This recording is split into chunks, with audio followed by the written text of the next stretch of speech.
you can do is just tell the truth and trust in the American people that over time they're going to know what the truth is. Yes, it is time for the truth. Right here, right now. This is the Conservative Syndicate. Real conservative talk from real conservatives. With your host, John Matthews. The latter-day prophet. Baying against the hypocrisies of our time. And Joe Akos. You want answers. I want the truth. You can't handle the truth. The Conservative Syndicate is comprised of some of the most informed pundits and activists available today. Together, we seek to tear down the imaginary wall, a separation between church and state through education, information, and engagement on the religion of politics and the politics of religion. And now, your host on the globally syndicated Conservative Syndicate, John Matthews and Joe Akos. And how are we doing out there this fine Friday afternoon, evening, depending on where you're at across this great nation of ours or around the world? I know one thing for sure. It's prime time somewhere all the time. And you're listening to us right here at the Conservative Syndicate. Real conservative talk from real conservatives. I'm your host, John Matthews, and my normal partner in crime, Joe Akos, still out maybe another week or so. He is recovering just from a very bad complication, a couple things that went wrong with him all at the same time, and just hit him all, just blindsided him, and he's been out now for the better part of 3 weeks. I talked to him with him last night, and he is feeling much, much better. But we are not going to rush him back here because when he comes back, we want to make sure that he's solid and whole. But he is anxious. He's telling me last night he misses being on the air, and he said there's so much going on, and I'm missing it. And I'm like, well, you're not missing it. It's just, get well. That's the main thing, get well. Keep the main thing the main thing. And so anyway, today we're going to, I don't know if you watched the debate last night, and I'm going to be totally honest with you. I watched it off and on. I didn't really dedicate myself to it like I normally do. And even on days that I miss the debate, for one reason or another, I'll usually watch a rerun. Fox News or CNN or whoever has the debate usually runs it later on, and I'll watch it then. I didn't feel the need to do that last night because it's much of the same old. And now that we all know that Donald Trump is anatomically correct, or whatever illusion he wants everybody out there to understand, it was ridiculous. I talked earlier in the week about the format that Fox News was conducting the week before. I think I talked about Megyn Kelly's 2-hour special, which, by the way, I am going to do some commenting on the moderators last night because really, for Fox News, I just thought it was really a despicable display. But I told you that they had, Megyn Kelly pulled 4 of the candidates in. Trump refused to show up or didn't want to show up or couldn't show up, whatever excuse you want to attach to that.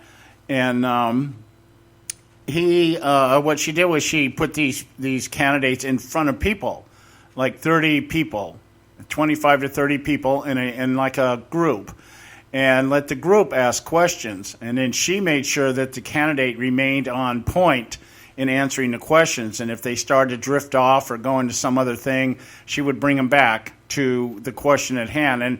And everything I remember relaying to you, that everything I heard in that group was everything that we've heard on the stage, minus all the noise, minus all the name calling and everything else. So we're at this point, I don't even know that they really need any more debates, because it's just now who's going to try to get the sound bite that's going to ignite one group or another.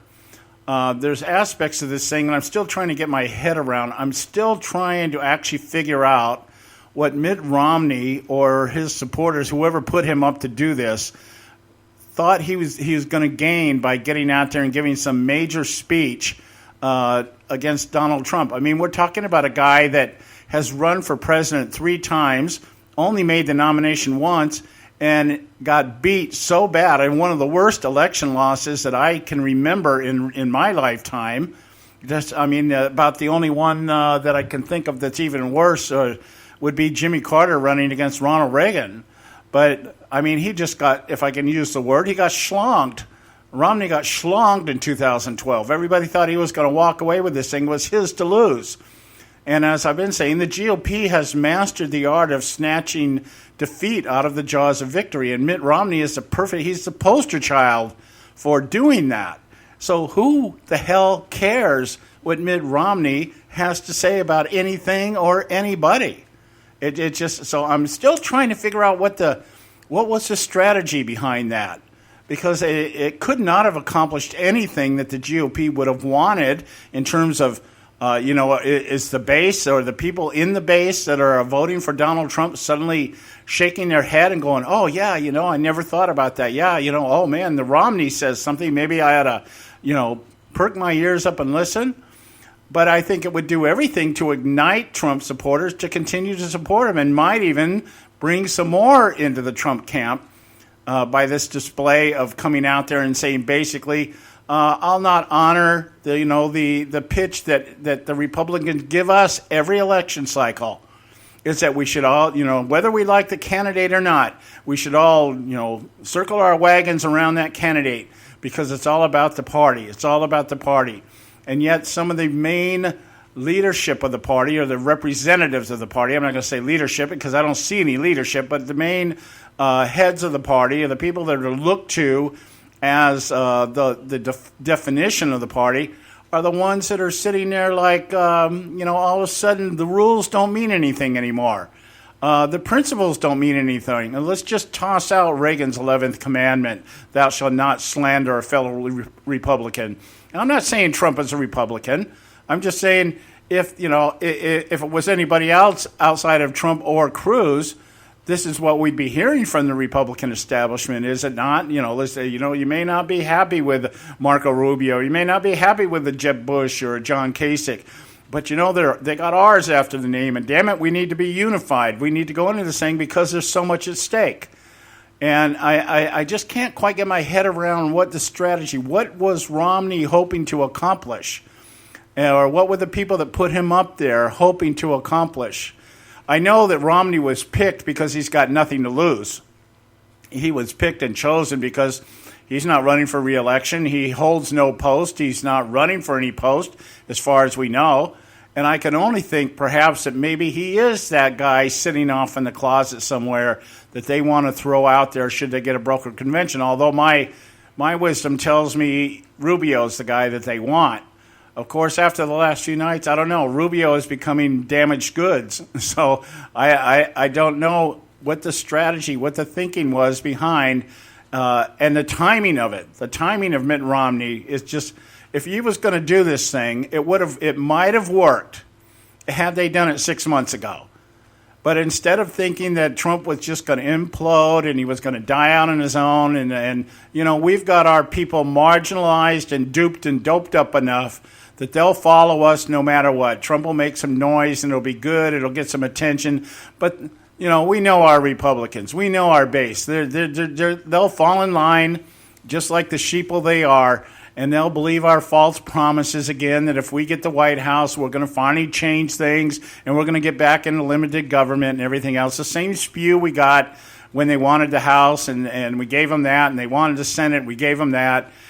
So I'm not real sure what's happening here. I knew one thing: it didn't help the GOP. That much remains. That you don't even have to speculate on that. So anyway, we're going to talk a little bit about that tonight. We'll be with Bob Cardoso at the bottom of the hour on Robert Cardoso Live, and when we come back, I'm going to talk about something I saw out on Facebook today, and it's a post, and I want to clarify something to people that. And this is, I think, the problem we are falling into or have fallen into, is that the president is the person that sets policy and everything else in this country. And that's not really, he is the executive officer. He is not the legislative branch. And I'm going to use something that I picked up off of one of the Ted Cruz's websites. And they're the reasons I'm voting for Ted Cruz. But I'll explain to you what the deception is about all these things when we get back. So stay with us right here, at the Conservative Syndicate. We'll be right back. You can catch all our archives at theconservativesyndicate.net. The Conservative Syndicate. Real conservative talk from real conservatives. When our water heater broke down last month, it was a nightmare. It took 5 hours for the plumber to show up, and he charged us a couple of $100 just to come out. And then it cost another $1,800 to put in the new water heater. By the time it was all said and done, I felt like I'd been taken. But what else could I do? The smartest thing you can do is get a home warranty from American Residential Warranty. Their home warranties pay to repair or replace all your major appliances when they break, and they will break, and at the worst possible time. Call American Residential Warranty right now for free information on home warranties starting at just pennies a day. Don't wait for your refrigerator to stop running or your ceiling fans to stop turning. Call American Residential Warranty right now. Ask how you can save up to 50% on washer and dryer coverage. Just call 1-800-790-5960. That's 1-800-790-5960. Again, 1-800-790-5960. Call now. Prices are for base buildings only. May not be available in some areas. Attention business owners, do you want a stimulus package that really works? Before you spend thousands of dollars more than you should on your next building project, listen to this. General Steel has a stimulus package designed to help you save as much as half the cost of conventional construction on your next building. As much as half. That's right. General Steel can save you thousands of dollars with a pre-engineered steel building designed for your business or church. How about a 50 by 100 foot building for under $30,000? So don't pay thousands more than you should without calling General Steel first and save as much as half the cost and time of conventional construction. With the projected demand for steel in Japan and China, prices may be skyrocketing. 877-927-3360. 877-927-3360. 877-927-3360. Limited time offer, 24-month commitment and credit qualification require cancellation fee, auto pay, and paperless billing, and other restrictions apply. If you can't see the difference, why pay the difference? Switch to Dish for the best deal in entertainment.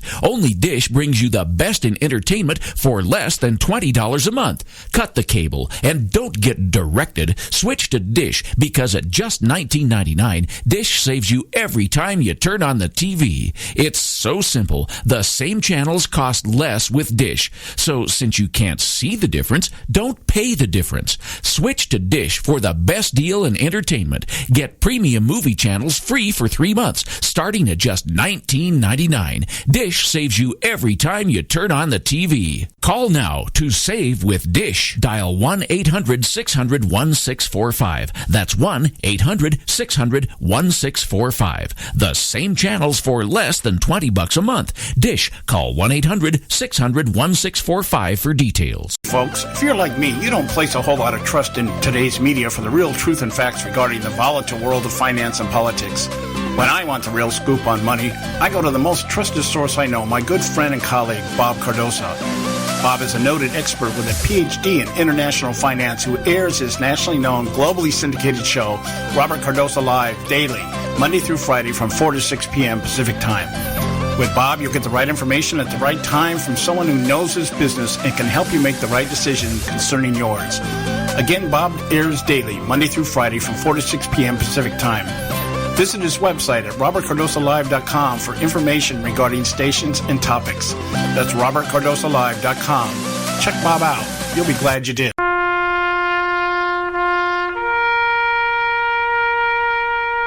Read something recently worth thinking about. It's the soldier, not the campus organizer, who's given us freedom to demonstrate. It's the soldier, not the reporter, who's given us freedom of the press.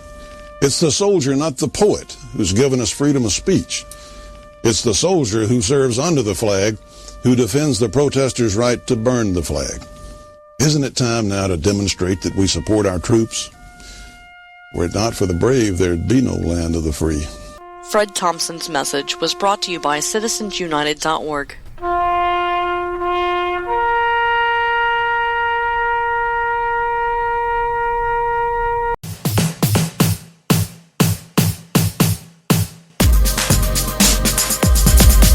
Welcome back. Yeah, you know it's just ridiculous. Just totally ridiculous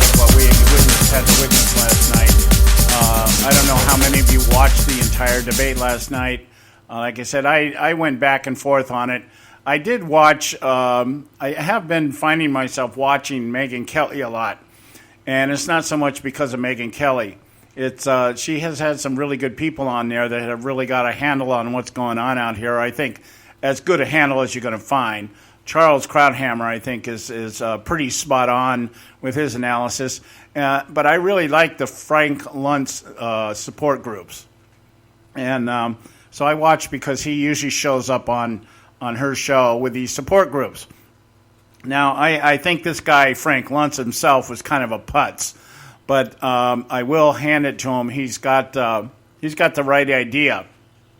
And watching or listening to the support groups last night, the majority of the people that were sitting in this particular support group were Trump supporters. And because he asked that, how many here are for Rubio, how many for Trump, that kind of thing. And there was probably 30 of them in there, and I would say 25 of them were Trump people.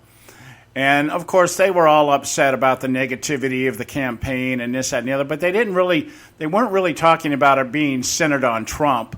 They basically were saying, it's just a shamble that nobody's really doing anything.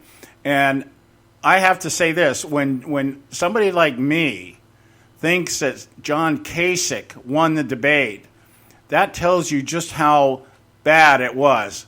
I do not want to give John Kasich an inch of support. I think he's probably a really nice guy, but in terms of being a leader, I think he's either too nice, and to me that's indicative of somebody that would be too scared to do something. John Kasich would be one of these guys that would want to get along with everybody. And that means that we would be just compromising down all over the place. Some of Kasich's views, they sound like they fit what most people think today in terms of that the government has to do something or should be doing something, or the things that they're involved in, they should be doing better. It's kind of like, well, what would you do for the economy? Well, we need common sense regulations. No, we don't. We don't need common sense regulations coming out of the federal government. See, that's the kind of thing. Oh yeah, and we need to relax the tax code. Okay, I'll go along with that. But when you throw that in there, we need common sense regulations. That's a liberal term. That we need common sense laws, and we need it now, and we can't wait anymore because it's broken. It's got to be fixed. You listen to him talk on foreign policy, which I think Kasich's got a pretty decent foreign policy stance. But everything else that he talks about is just a rehash, and it carries that Republican establishment elitist mantra. It's not that big government's bad, it's that the Democrats' version of big government's bad. Of course, they've been supporting the Democrats' version of big government because they don't want to be branded as isolationists and racists and obstructionists and all the labels that they have allowed the Democrat Party to lay on them. One of them, of course, being racist. And we're going to talk about later in the show about this racist thing, this racism thing. We're going to revisit this because I can guarantee you, and I'm going to get into a little dissertation here in just a moment, and maybe not this right now, maybe after we get off with Bob Cardoso, I don't know. But I want people to understand that one of the things that took place in the debate last night was how each candidate tried to say they were the only ones that could beat Hillary.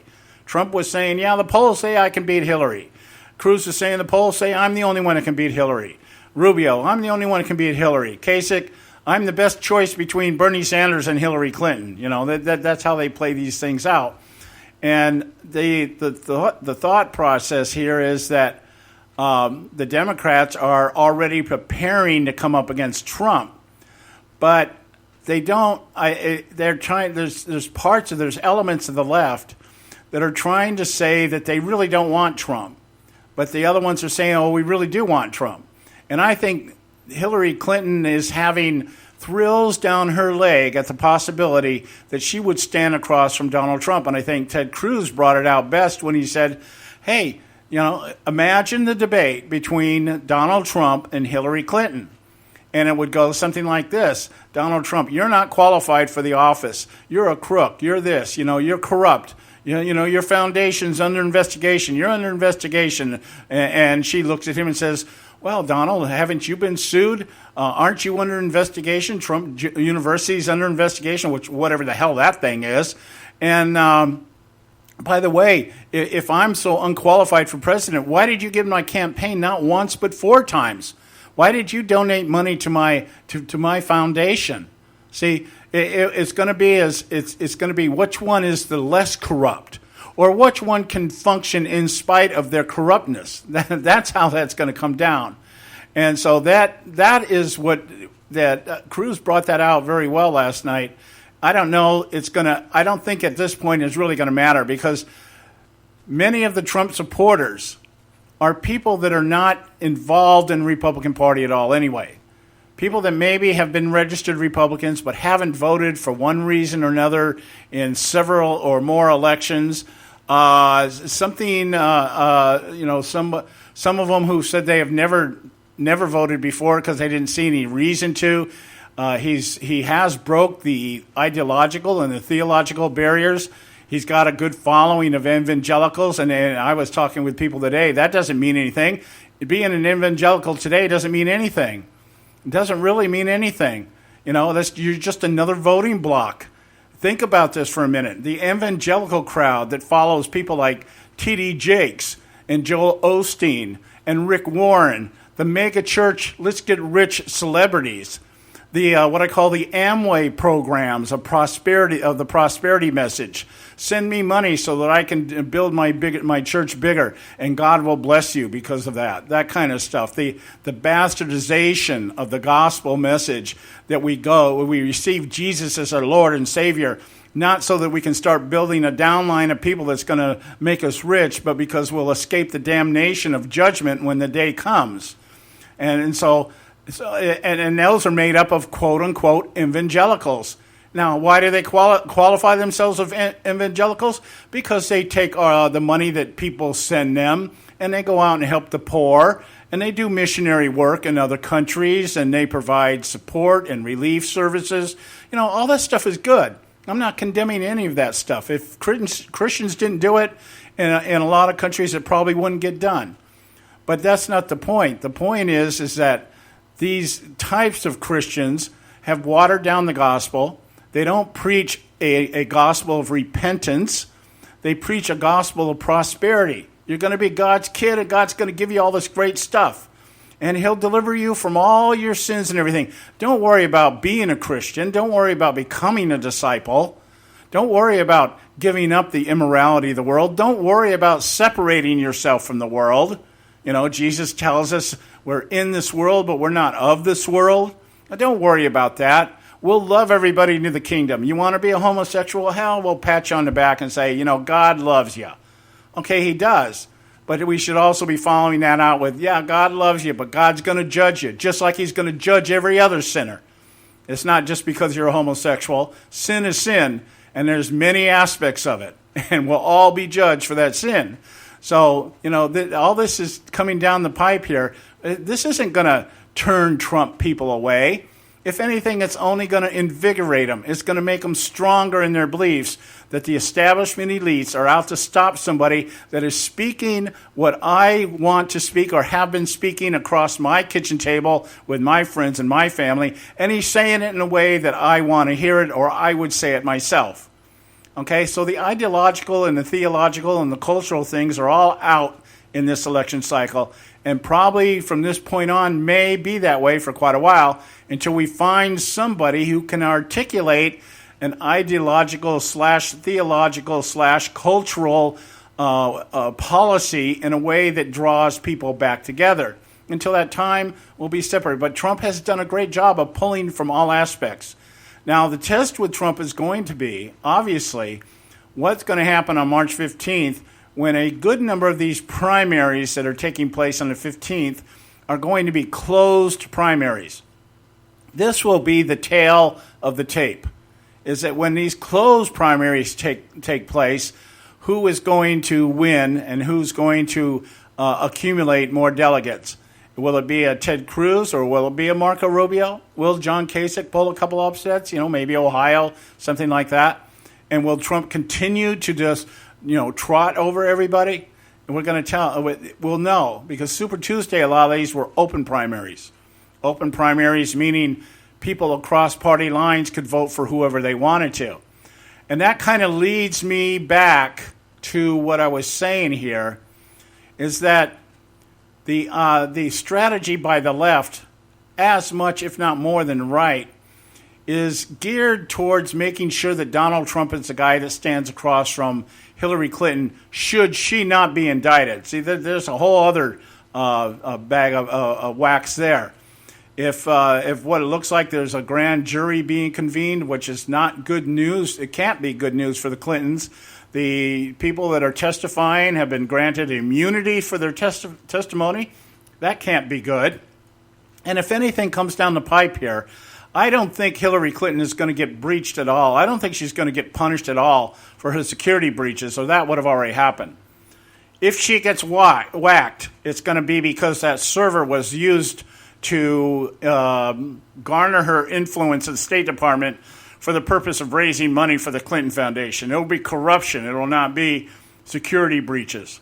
And that may be what they're looking for by bringing in this guy that took care of her server, who worked on her campaign, by the way, in 2008 and became her techie. And so we'll see how that goes. And that would be, so there's things I'm looking at here, and I'm going, how is the left using this? How, outside of stacking up their talking points, which was one of the things these lunch groups were really commenting on, is we're just giving all this stuff for the Democrats to use. Well, don't be so naive. The Democrats have all this stuff already. In fact, they're probably the ones feeding it to the elites on the Republican side.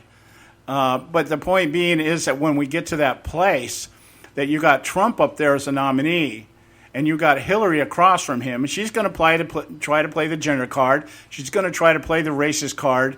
She's going to try all those things, and it may or may not work because of her own baggage. But boy, if Hillary gets indicted, or if this grand jury makes a recommendation that she gets indicted, and this gets out into the court of public opinion, now what you do is you say, hey, now it's to pull old Uncle Joe out of the retired vice president's home and put him up there on a ticket at a Democrat-brokered convention using superdelegates. The entire primary process for the Republicans is just out the window. Irrelevant, useless. Okay, so the superdelegates end up bringing in Uncle Joe. And then you've got Joe Biden, with much more credibility than Hillary Clinton, standing across from Donald Trump. Now we've got a major problem. And we are looking at another defeat as bad, if not worse, than Obama versus Romney in 2012. That is, I think, the underlying goal of the left, of the Democrat Party, is to be able to, at some juncture, inject Joe Biden or somebody else, Mike Bloomberg or somebody else, who would they pull? Elizabeth Warren, if they could get her to do it, whatever it takes, to put somebody else up there that Donald Trump cannot stand against, because there's just not enough dirt to go around. And Joe Biden has this instant credibility of being a quote-unquote likable guy, and Obama's number two. He was two to Obama. He was mini-me. He was Obama's mini-me. So, anything can happen there. Anyway, when we come back, we're going to visit our buddy Bob Cardoso over at Robert Cardoso Live.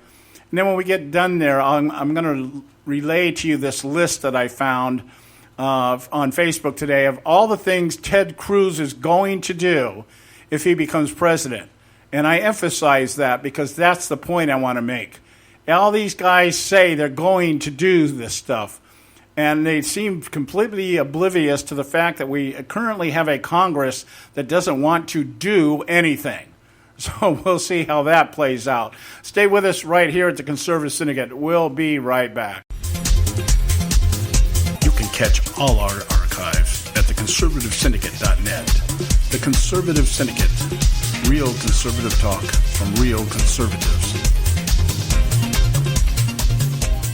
Limited time offer, 24-month commitment and credit qualification require. Cancellation fee, auto pay, and paperless billing and other restrictions apply. If you can't see the difference, why pay the difference? Switch to Dish for the best deal in entertainment. Only Dish brings you the best in entertainment for less than $20 a month. Cut the cable and don't get directed. Switch to Dish because at just $19.99, Dish saves you every time you turn on the TV. It's so simple. The same channels cost less with Dish. So since you can't see the difference, don't pay the difference. Switch to Dish for the best deal in entertainment. Get premium movie channels free for 3 months, starting at just $19.99. Dish saves you every time you turn on the TV. Call now to save with Dish. Dial 1-800-600-1645. That's 1-800-600-1645. The same channels for less than $20 a month. Dish. Call 1-800-600-1645 for details. Attention taxpayers! If you've received a notice from the IRS or state, do not ignore it. It's also a big mistake to try and handle your tax problem on your own. If you owe back taxes, it's a fact that the government has the power to take everything you own, including your home, business, wages, savings, and your freedom. But here's the good news. There's a special toll-free tax hotline set up especially for you. This tax hotline will tell you about new programs that are geared to help you dramatically settle, reduce, or eliminate what you owe. But you have to call now. Take down this number or put it in your cell phone. But call 866-761-0959. 1-866-761-0959. When you call, you get free information on how you can reduce or eliminate back taxes, including penalties and interest. You can also be helped if you have unfiled returns, a tax lien, wage garnishment, bank levy, or if you've been entered into a payment plan but can't make the payments. Don't make the big mistake in thinking you can ignore or handle your tax problem on your own. You can stop the collection process immediately. Call this special tax hotline today for free info at 1-866-761-0959. That's 1-866-761-0959. 1-866-761-0959. Term life insurance.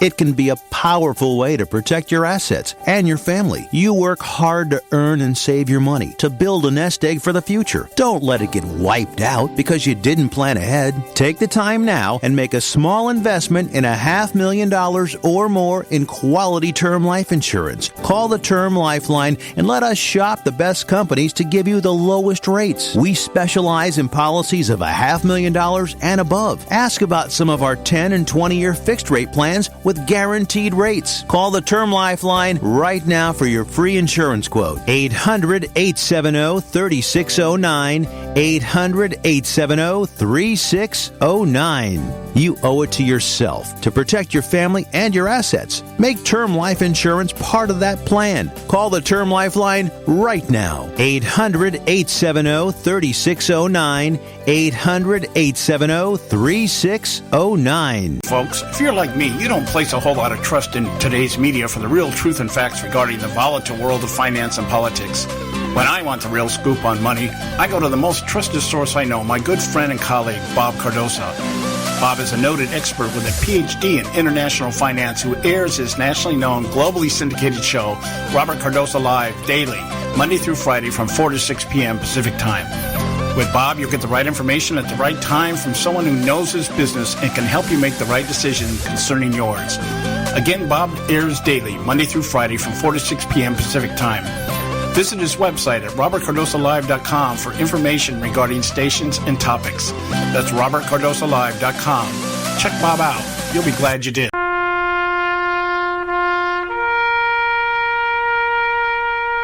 Read something recently worth thinking about.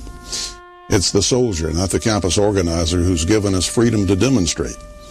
It's the soldier, not the reporter, who's given us freedom of the press. It's the soldier, not the poet, who's given us freedom of speech. It's the soldier who serves under the flag, who defends the protesters' right to burn the flag. Isn't it time now to demonstrate that we support our troops? Were it not for the brave, there'd be no land of the free. Fred Thompson's message was brought to you by citizensunited.org.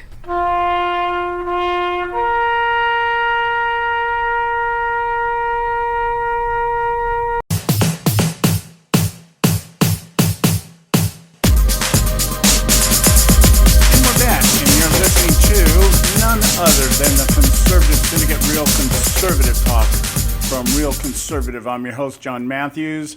And Joe Hakos is still out recovering with a bad back and an infection and just a combination of things. He'll be back. Just wait and see. All right, it's time for us to hook up with our good buddy over at Robert Cardosa Live, Bob Cardosa. We'll get him on the line here and see where we're going to go today, what direction we're going to go into. And we do this on Friday. We come into Bob's show on Friday. Hey, John, how you doing, buddy? Hey, how are you doing, my friend? I am doing well. It's Friday, man. This is. I made it through another week. Well, it's one of those surreal weeks for me. I'm feeling like I'm in the Twilight Zone. John Kasich won the debate last night, and Lindsey Graham endorsed Ted Cruz. So, I mean, how much more unrealistic can we get? You know what, John? I got to tell you, it's just a personal feeling, and I'm sure that's not really what you want to talk about, but I am convinced that the GOP is going to implode this year. It's just going to cease to exist. There's just too much of this childish stuff going on. I mean, did you see you saw the debate. You know what? It was like a the schoolyard fight going on. You know, can you believe that somebody that we're going to choose to be president of the United States is slinging that kind of mud at a national debate that's supposed to show us their qualities to be president of the United States? Yeah, well, I think what should happen after last night is everybody should drop their pants and let's see who has the biggest hands. Yeah. I've never heard it put quite that way. but you know what? I just think it's so vulgar and so inappropriate and so so sick. The only guy that showed any class last night at all was Kasich. He didn't get drawn into this thing. But the good news is today, Ben Carson dropped out of the running. Well, I mean, yeah, but Carson didn't have that many people, and how that ends up, I don't know how that's going to go. I think majority of the Carson people may end up in the Kasich camp. Actually, I hope they would head more towards the Cruz camp, but they're certainly not going to go to Trump. And Rubio, I think, has just decided that he's going to be the junkyard dog. I've got a whole theory about this. A lot of it is fitting what I've been saying now for several months. But, these little things that have been popping in here in the last few weeks, especially since the last debate when Rubio decided he was going to become Trump Jr., and try to out Trump, but I think what's happened here, there's several aspects of this. I did want to mention one thing. The best tweet I saw today came from Ann Coulter, and I'm not a big Ann Coulter fan, but she had the best tweet that I've seen so far today. She said, illegals are pouring in over the border, and ISIS is beheading people. But Marco Rubio is manning the phones to find students at Trump University. I thought, it doesn't get much better than that. No. I just... But, I had mentioned this on my show earlier in the week. Rubio these days. Earlier in the week, I mentioned this on my show. And Megyn Kelly had a 2-hour special last week. And she pulled in 4 of the candidates. Trump didn't show up, but she pulled up the other 4, put them in a room for a half an hour with voters, and let the voters ask the questions. And then she made sure that the candidates stayed on point as to what the questions were. And really, after listening to that, and after listening to the last 2 debates, the answers have been exactly the same from the candidates, minus all the noise. Minus all the bickering and the name-calling and everything else, and they've laid their policies out and what they're going to do and how they're going to do it. So I'm beginning to think that maybe the debate process itself should just be turned over to these focus group kind of things. Let's put these candidates in a room with the voters and let the voters grill them. Oh, I think that's a great idea. I just, it's just become a circus is what's happened. But I'll tell you this. I was really impressed with what Fox did last night in that they actually finally did their homework. And when people were spouting, and it was specifically really about Trump, but when he was spouting these numbers and the things he was going to do, they actually had visuals that they had prepared with the back up the real numbers, showing that there was a fallacy in the numbers that were being discussed. Oh, I think one of the biggest things exposed last night, particularly about Donald Trump, was this big argument over Trump University and the Better Business Bureau rating. And what we find out is that What Trump did was he did what a lot of business people do. He changed the name of the university and was able to get an A rating from the BBB because it was a different company. It was the same company under a different name, but under Trump University, it had a D rating, and he was exposed to that. He's out there, and so I think one of the other things I thought they did was really good last night was the montage of things that Trump had said in the past. And they said, now you're saying this, and then they played 3 or 4 clips of him saying the exact opposite somewhere else. Well, did you see the news today where Trump actually finally reversed himself on torturing families of terrorists? Oh, yeah. I mean, but I think the biggest thing here, there's 2 things I can't get my head around right now, and that's why I'm sticking to my basic strategy right now. Mm-hmm. I don't know what Mitt Romney or the people that put him up thought they were going to accomplish by him coming out. We're talking about a guy that ran 3 times for president, lost the nomination twice, and got his butt kicked when he finally did win in one of the worst landslides that we've ever had. It's like, let's call Jimmy Carter and talk about how to be a president. John, they played right into Trump's hands. That was the establishment that is actually supporting Trump. I'm sorry, let me put it another way. I don't know what they expected to do. The establishment that we're all opposed to right now is now bomb blasting Trump to try and get him stopped, and that's why Trump has got all these supporters. My guess is when the next poll comes out, that Trump is actually going to move up in the polls again.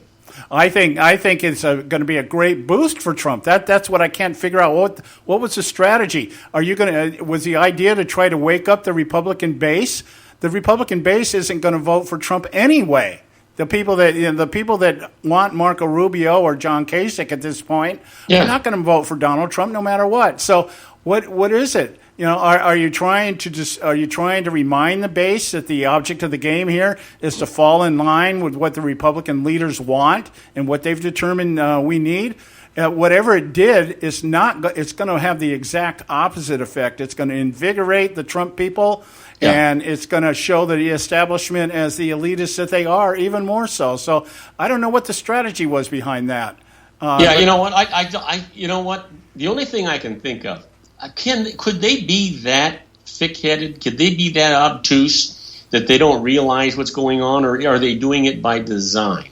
Well, that's the only thing I can figure. The delusion that drives the left ideology, that government knows what's best and what we want or what we think is important is not important, then the Republican establishment has fallen into that mindset. That, you people just have no clue what's going on here. So it's not your choice. It's who we're going to choose for you. It's like Wasserman Schultz when she was explaining the superdelegates for the Democrats. Mm-hmm. We created the superdelegates for the sole purpose of making sure that no grassroots activists would ever have to deal, or we would ever have to deal with any grassroots activists taking over the party.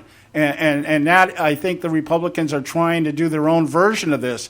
And are completely out of touch. And maybe they do think, Gruber's theorem, I float this all the time, the stupidity of the American voter, maybe it's driving the Republican Party. They think, you guys are just as stupid as the people who vote for Obama. Well, you know what? I heard Michael Steele say something the other day, and Reince Priebus said the same thing in a different way, and it kind of caught my mind. When they said, and I heard them saying that if Donald Trump wins the nomination because he gets the delegates before the convention, then what the GOP is going to do is they're going to fold up their cards, go away, and they're going to start a whole new party. I think what will happen if Donald Trump is not cut short. See, that's part of my strategy. I don't think he's going to get the delegates. There's several reasons for that. I know we're coming up on a break here, and I'll explain that when we get back here. But at this point, I think with the GOP, the last resort will be that they throw somebody out there in a third party to try to draw votes away from Trump. But if they do that, yes, the Republican Party, as we know it, is officially dead. I think it's already dead. I think it's on life support. Somebody's going to pull the plug. And that's what we're going to be left John, with. Let's take our break, and then we'll come back and talk some more. Okay, guys, we'll be right back. Stay with us right here at the Conservative Syndicate. Don't go away. Catch all our archives at theconservativesyndicate.net. The Conservative Syndicate. Real conservative talk from real conservatives. Term life insurance. It can be a powerful way to protect your assets and your family. You work hard to earn and save your money to build a nest egg for the future. Don't let it get wiped out because you didn't plan ahead. Take the time now and make a small investment in $500,000 or more in quality term life insurance. Call the Term Lifeline and let us shop the best companies to give you the lowest rates. We specialize in policies of $500,000 and above. Ask about some of our 10 and 20-year fixed rate plans with guaranteed rates. Call the Term Lifeline right now for your free insurance quote. 800-870-3609. 800-870-3609. You owe it to yourself to protect your family and your assets. Make term life insurance part of that plan. Call the Term Lifeline right now. 800-870-3609. 800-870-3609. Hey folks, if you're like me, you don't place a whole lot of trust in today's media for the real truth and facts regarding the volatile world of finance and politics. When I want the real scoop on money, I go to the most trusted source I know, my good friend and colleague, Bob Cardoso. Bob is a noted expert with a PhD in international finance who airs his nationally known, globally syndicated show, Robert Cardoso Live, daily, Monday through Friday from 4 to 6 p.m. Pacific Time. With Bob, you'll get the right information at the right time from someone who knows his business and can help you make the right decision concerning yours. Again, Bob airs daily, Monday through Friday from 4 to 6 p.m. Pacific Time. Visit his website at robertcardosolive.com for information regarding stations and topics. That's robertcardosolive.com. Check Bob out. You'll be glad you did.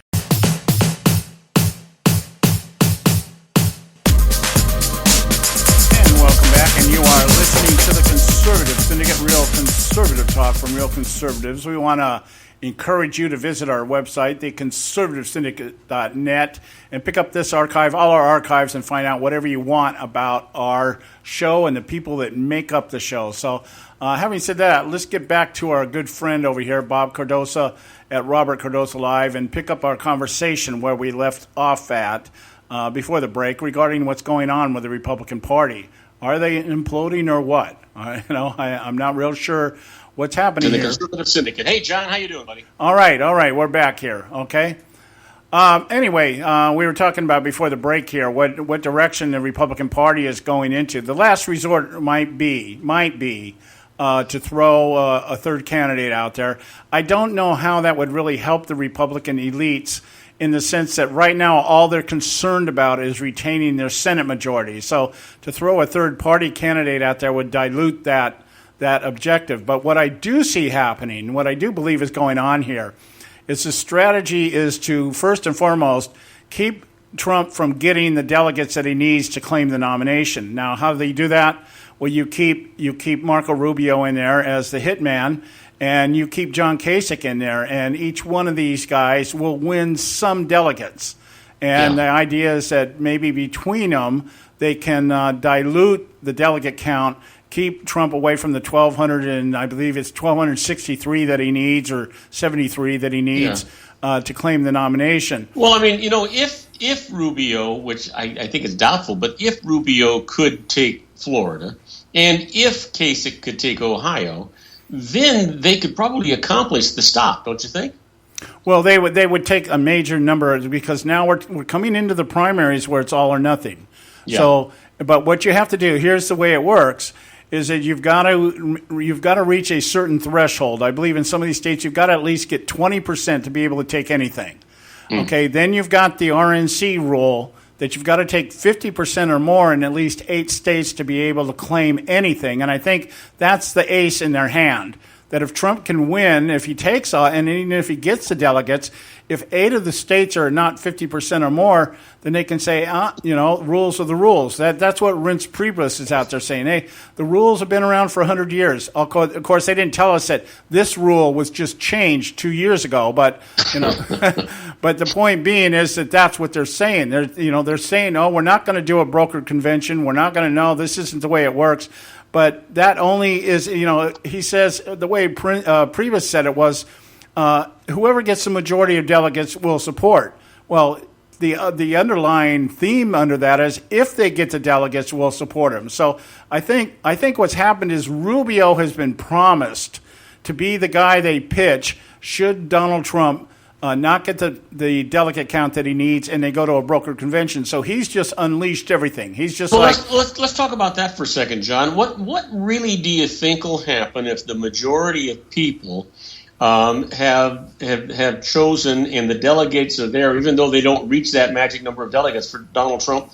What do you think the Republican the base is going to do if they don't pick the guy that had the most electoral votes? Or not electoral votes, but delegate votes. I think in the minds of the Republican elites, the best of all worlds is that all these Trump supporters stay home and Hillary wins the election. Yeah, that's exactly what I'm thinking. Or they're so mad they don't stay home. They vote for Hillary.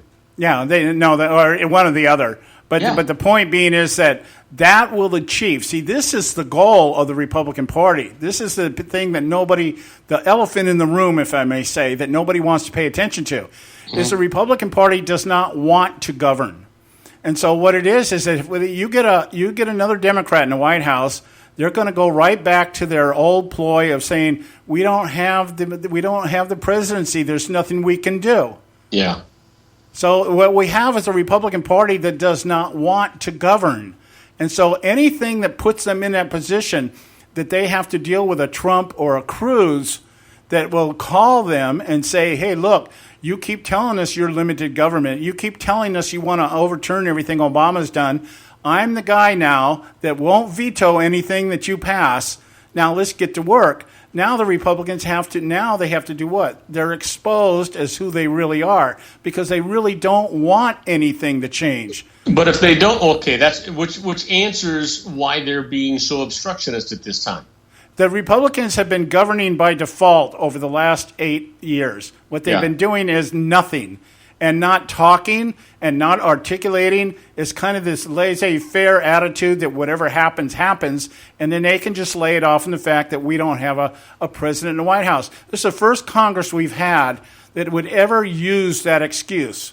When you look at Carter, you look at Reagan, you look at even Clinton and Bush Jr., they dealt with opposition parties and got things done or got some of their agenda passed. This Congress doesn't want to do that. They don't want to stand up for anything. They just want to talk the talk and then just keep their jobs. That's the name of the game here. But, John, what do you think is going to happen now that Paul Ryan has actually given permission, and so has McConnell, given permission to the representatives and the senators to actually put up negative ads against Trump, when they're running in their places. What do you think that their followers are going to do about that? Don't you think that they're going to rebel and we're going to lose seats in both houses? Well, see, we're presupposing that the average American voter will see that as we see it.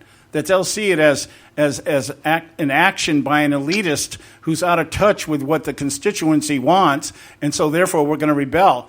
The Republicans are banking on what they know to be true, and that is the average American voter doesn't know their ass from a hole in the ground. Yeah, well, I can concur with that. So that's where we're at here. Is that they're what have the Republicans been doing at least the last 3 election cycles? Marginalizing their base. Election time, hey, we're all for you guys. We're going to stop Obama. We're going to turn this thing around. We're going to get back to small government. We're going to lower taxes. We're going to make everything great. And then the elections come. They get the majorities they want, and they don't do anything. And then they just cry, well, we don't have the power. We don't have the power. And so... But what do? They marginalize this next election cycle. They're just hoping that enough people... All they care about is if those senators get reelected. They don't care about losing the White House, and they can lose some in the House, and it's not going to make any difference. So it's all about self-preservation. It's not about governing. It's about, I want to make sure I get my pension. Yeah, and it's got nothing to do with you and me. It's got to do with their own security and not ours. Yeah, so I think where they're really blind at, is that what will happen is that the party will implode, and they might survive this election cycle, but they won't survive after that. And we will head down that road of European socialism, and we will become part of that confederacy over there, where government is determined by a few small people, and everybody else is just a spokesperson. Yeah. You know what? It doesn't. But doesn't that sadden you that it's so obvious, and yet they're still going to get away with it? Well, yeah, it does. It saddens me greatly, because the side of this thing that very few people pay attention to is the spiritual aspect of it. Because in the process of all this happening, the moral gauge which has guided our country and has allowed us to have the blessing and the protection and the prosperity that we've had, that shield is going to be gone. And now what we have is we have the evil elements of spirituality. I'm not talking about a theocracy or anything like that. Just the moral fiber of our nation is declining, and we're heading into anarchy. And once that happens, once it becomes whatever you want to do is okay, and that's where we're heading rapidly, then all this other stuff, what is it going to lead to? It's going to, the only way you stop anarchy is what? Through tyranny. Oh, yeah. So that's where we're at. And I look at it as a spiritual place. I don't want to get on my sermon pulpit here, but from a spiritual aspect, I look at it like this. We are on the cusp of judgment. This election is going to tell us one thing. Is God listening to the prayers of his people who are saying, please, God, don't smash us? Or God's going to say, no, you've gone too far. Consider yourself smashed.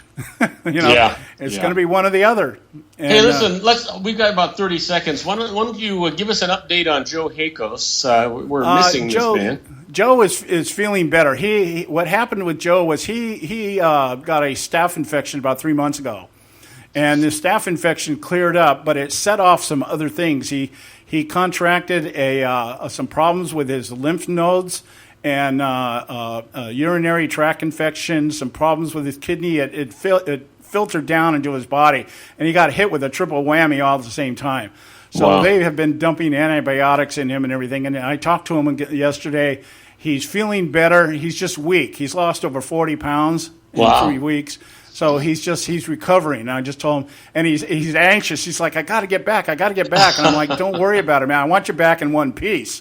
So take your time. Absolutely. And all of our prayers are with him. Hey, give yourself a 30-second commercial here. Yeah. Just visit our website, theconservativesyndicate.net. You can listen to all of our show archives or read about our people, the people on our panel. Bob is one of those people on our panel.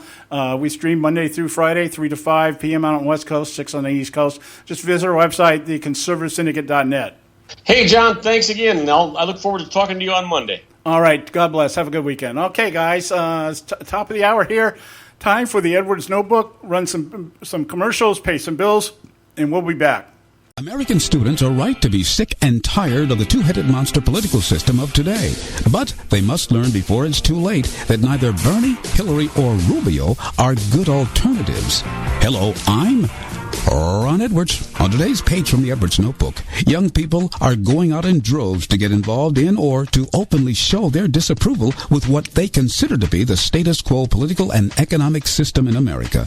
But unfortunately, thanks but no thanks to years of government school indoctrination against all that is good, including liberty, the Constitution, Bill of Rights, the traditional family, and even God himself, many high school and college students believe that communism is the way the republic should lean.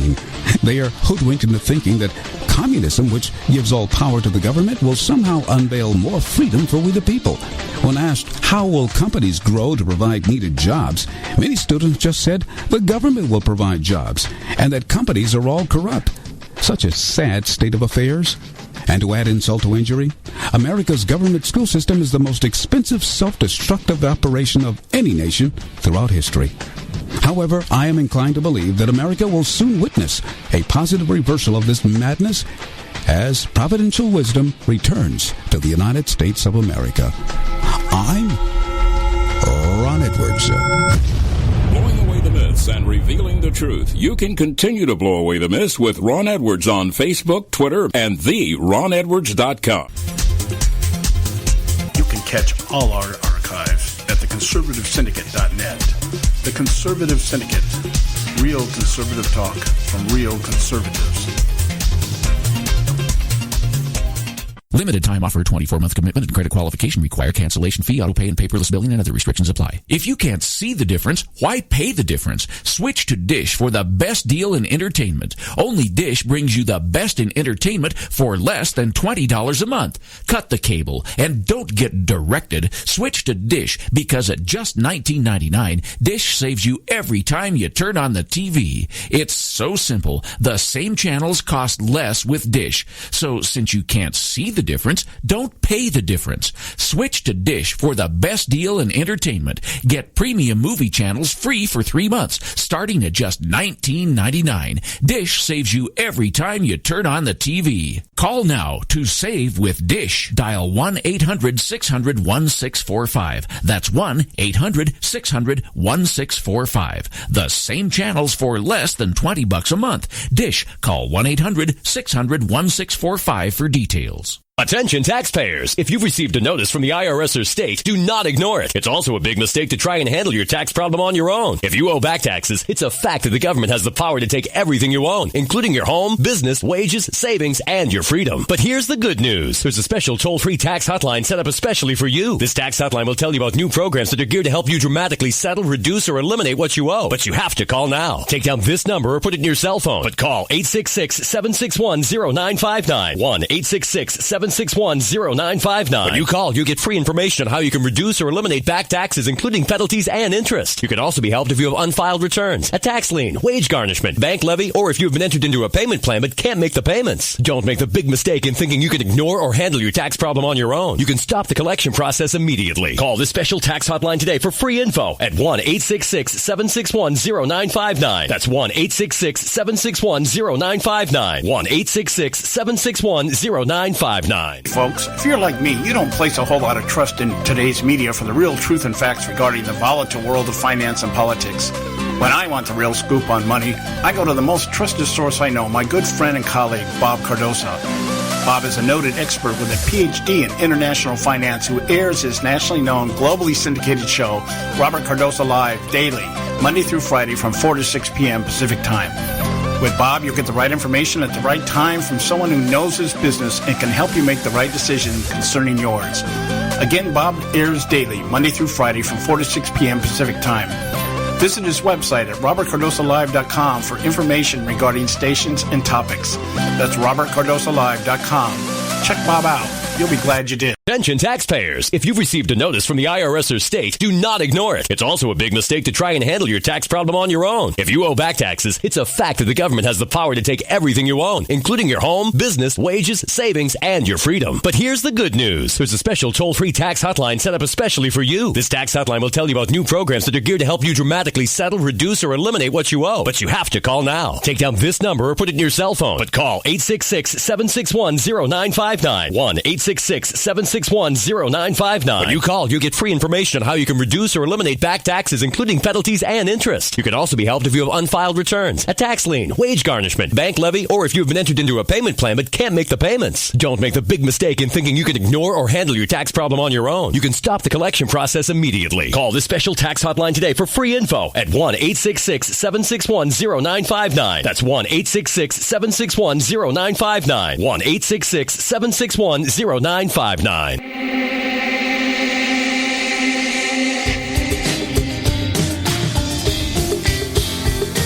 all you can do is just tell the truth and trust in the American people that over time they're going to know what the truth is. Yes, it is time for the truth. Right here, right now. This is the Conservative Syndicate. Real conservative talk from real conservatives. With your host, John Matthews. The latter-day prophet. Baying against the hypocrisies of our time. And Joe Hakos. You want answers. I want the truth. You can't handle the truth. The Conservative Syndicate is comprised of some of the most informed pundits and activists available today.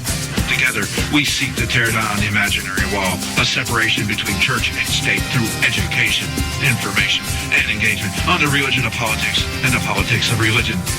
And now, your host on the globally syndicated Conservative Syndicate, John Matthews and Joe Hakos. We're back. Hour 2 coming to you live right now, coast to coast and around the world. nationally acclaimed, globally syndicated, the Conservative Syndicate. I'm your host, John Matthews, along with Joe Hakos, who's out recovering from a very bad infection. We're looking now at next week. I know I've been saying that for the last 2 weeks at least, but we want to make sure that Joe is well, that he is doing well, and that he's back on his feet in full capacity. So we're letting him take all the time that he needs to heal.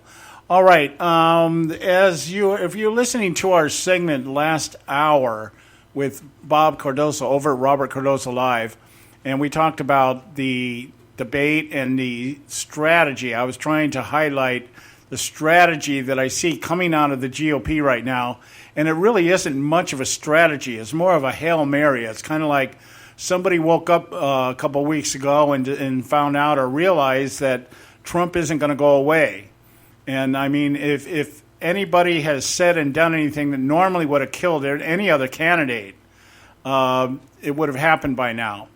And barring anything that just really is catastrophic, you know, if we find out that he's got a mistress somewhere or something in his taxes, or, you know, if that New York Times interview is released and we hear Donald Trump basically mocking the American people about immigration behind closed doors, something like that might detract from him. But other than that, you know, this thing is going to come down to either he gets the nomination or the GOP elites do something to stop it. And it seems very obvious that two of the most obvious things, that we've seen the last few weeks is the Marco Rubio turning into the attack dog, just completely, and from all the people that know him and talk to him. I don't know Marco Rubio, but the people that are out there in the mainstream are all saying that this is not the Marco Rubio we know. So that means he's got to have been put up to it. Now, whether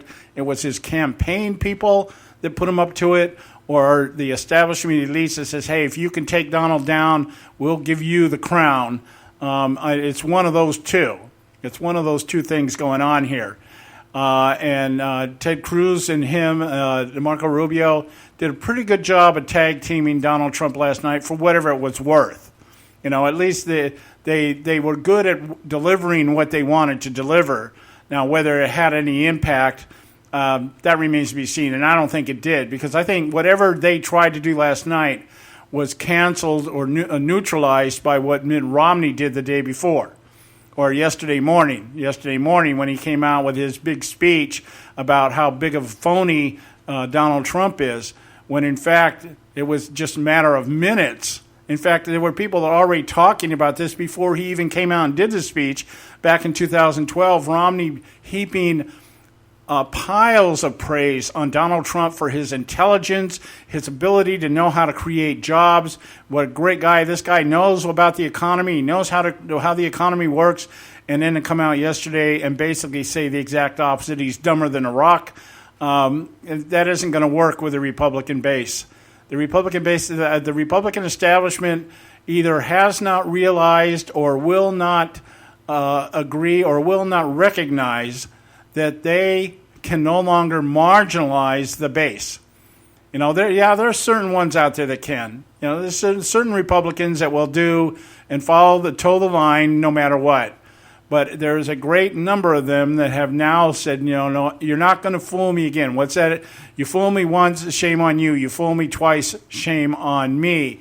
And we've been fooled more than twice. So I don't know what comes after that. But one thing's for sure. You're not going to fool us anymore. Now, I wanted to talk about one thing, though, and I mentioned it at the very beginning of the show. Before I get at the bottom of the hour here, I'm going to go into I have a little dissertation I'm going to do at the bottom of the hour here about the history of the KKK. Because one of the things I know, no matter who ends up on the Democratic side, and right now it looks like Hillary Clinton, but should this indictment come down the pipe and she gets brushed aside for Uncle Joe or somebody else out there to try to salvage the party, you know, then what we're going to hear is if Trump is the last guy standing, we're going to hear about how sexist he is, what a racist he is, what a hater he is, if we get somebody up there like Ted Cruz, it's what a homophobia is, what a racist he is, and that is really going to be hard to play the race card when you're talking about somebody of Cuban descent. But if they can call Ben Carson an Uncle Tom or Herman Cain, I guess they have no problem using whatever the slang is towards somebody of Mexican or Hispanic or Cuban or Puerto Rican descent. Now we can't just say Hispanic anymore. We got to clarify because it offends people. But the point being is, however that comes down the pipe here, we're gonna hear the same thing, and it's already being trotted out there by Miss Clinton. The Republican Party, we represent the worst is what's wrong with America. We're all a bunch of whiteys, white haters and bigots and homophobes and everything else. So that's going to get played no matter who ends up representing the left. But one of the things and this is to me the crux of the problem that we have in the Republican Party. On the left, we know how the leftists think. We know that the people that support Hillary Clinton and Barack Obama and Joe Biden and Harry Reid and Nancy Pelosi and Wasserman Schultz and all these people, we know that these are people that have been groomed to think that progressivism is the answer. And by progressivism, that is government entitlement or government dependency. I'm not going to say entitlement, but dependency. It's the government's place to create an atmosphere where everybody has what they need or what they want to make themselves feel a high self-esteem and worthiness and, just that utopian concept that all is right with the world. And they're willing to give up their identity because they really have no identity, or the identity they have is one of low self-esteem and one of dependency, that I just can't do this. I can't do this. There's too many things stacked against me. Life sucks, and somebody needs to make it stop sucking, that kind of stuff. And so we understand that. But we on the right, we in the Republican Party, for too long or forever, except for the exception of maybe the last 10 years, have always believed in individual responsibility. We've always believed in personal accountability. We've always believed in opportunity, not entitlement.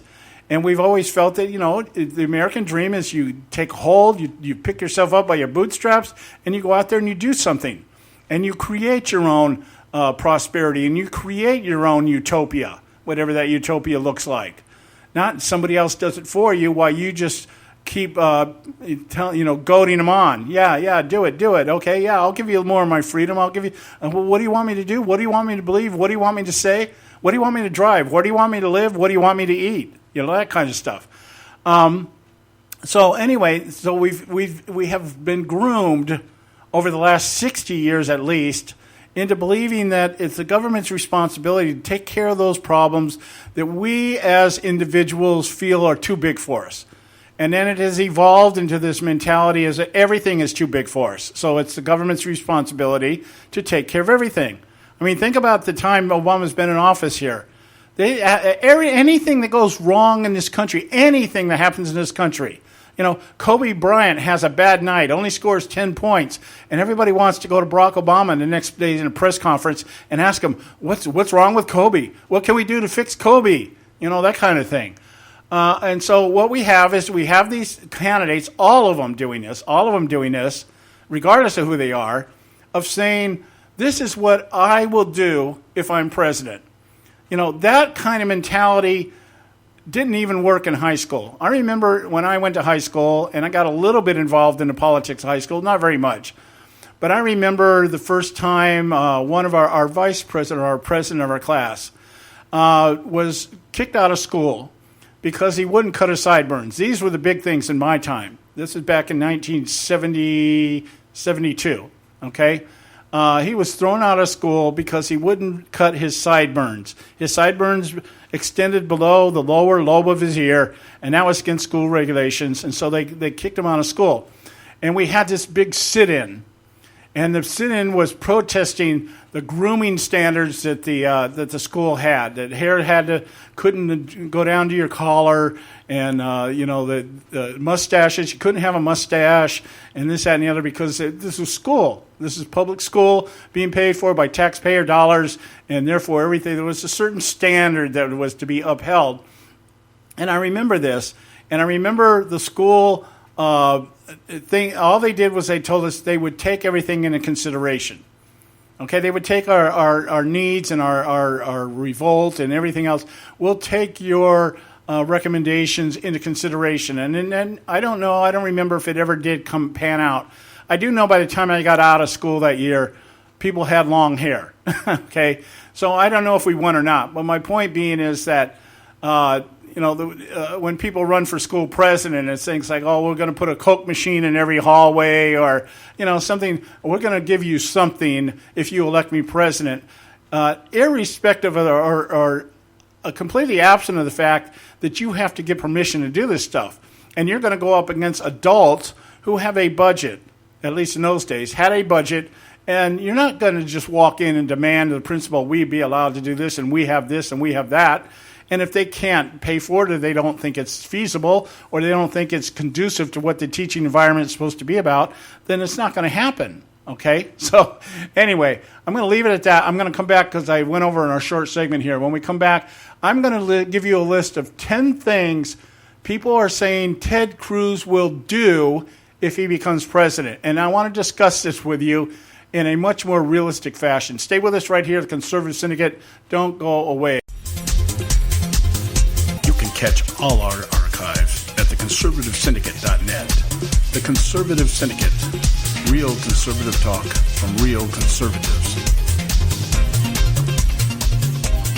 When our water heater broke down last month, it was a nightmare. It took 5 hours for the plumber to show up, and he charged us a couple of $100 just to come out. And then it cost another $1,800 to put in the new water heater. By the time it was all said and done, I felt like I'd been taken. But what else could I do? The smartest thing you can do is get a home warranty from American Residential Warranty. Their home warranties pay to repair or replace all your major appliances when they break, and they will break, and at the worst possible time. Call American Residential Warranty right now for free information on home warranties starting at just pennies a day. Don't wait for your refrigerator to stop running or your ceiling fans to stop turning. Call American Residential Warranty right now. Ask how you can save up to 50% on washer and dryer coverage. Just call 1-800-790-5960. That's 1-800-790-5960. Again, 1-800-790-5960. Call now. Prices are for base buildings only. May not be available in some areas.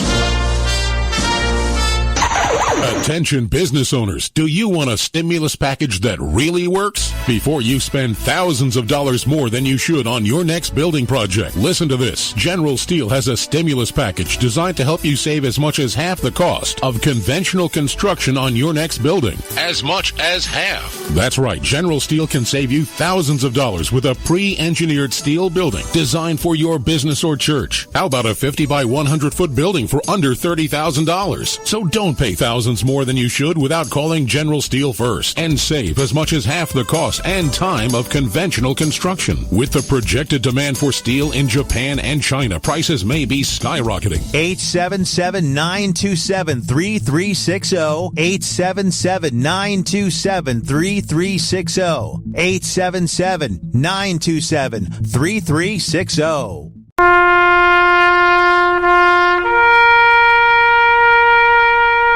Read something recently worth thinking about.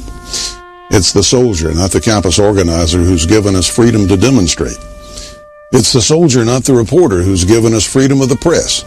It's the soldier, not the poet, who's given us freedom of speech.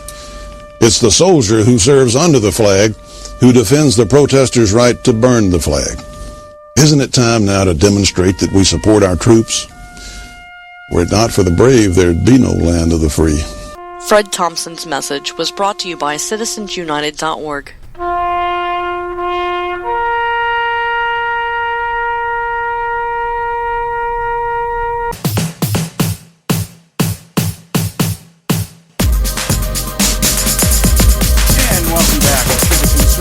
By the way, I don't know if you're aware of this or not, but we're talking about the Republicans so far today, but I'm not going to leave the Democrats unscathed. And I don't know if you're aware of this or not, but a little activity going on here on the DNC side.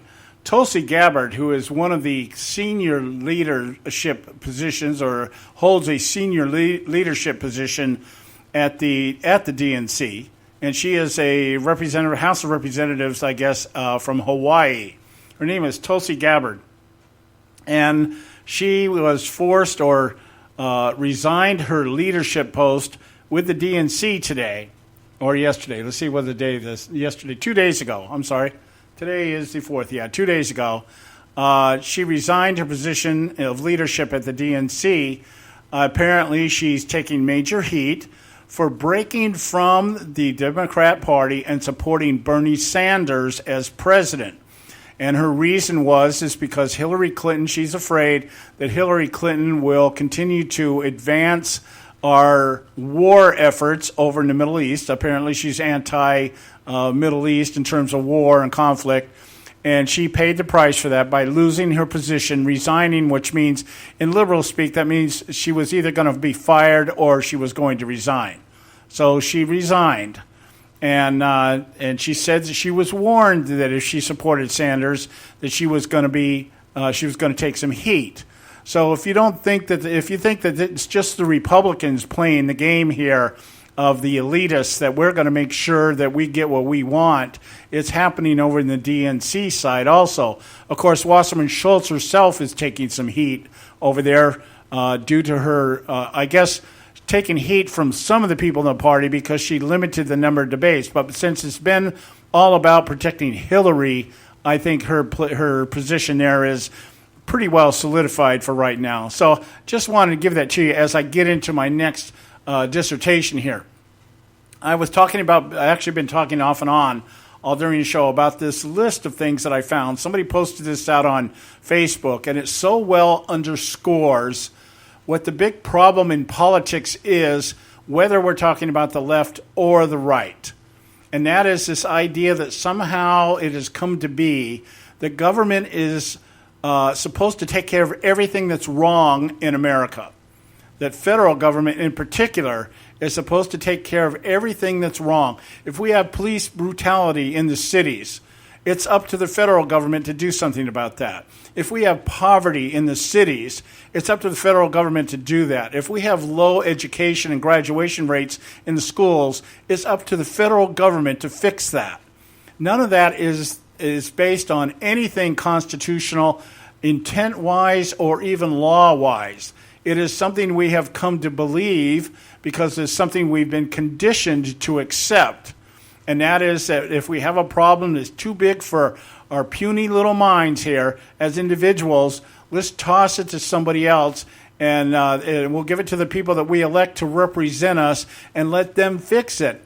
Unaware in most instances that the people we're electing are not as moral, are certainly not as smart as many of us, that if we just put our heads together, we could figure it out. If you got a school where the kids are not graduating and they're being undertaught and they're being mistreated and there's too many kids in the classroom and the teachers can't control the classroom, you don't go to the federal government and say, hey, do something about it. You come together as parents within your community and you go to the school and you look the principal up and you say, hey, get your act together or you're out of here.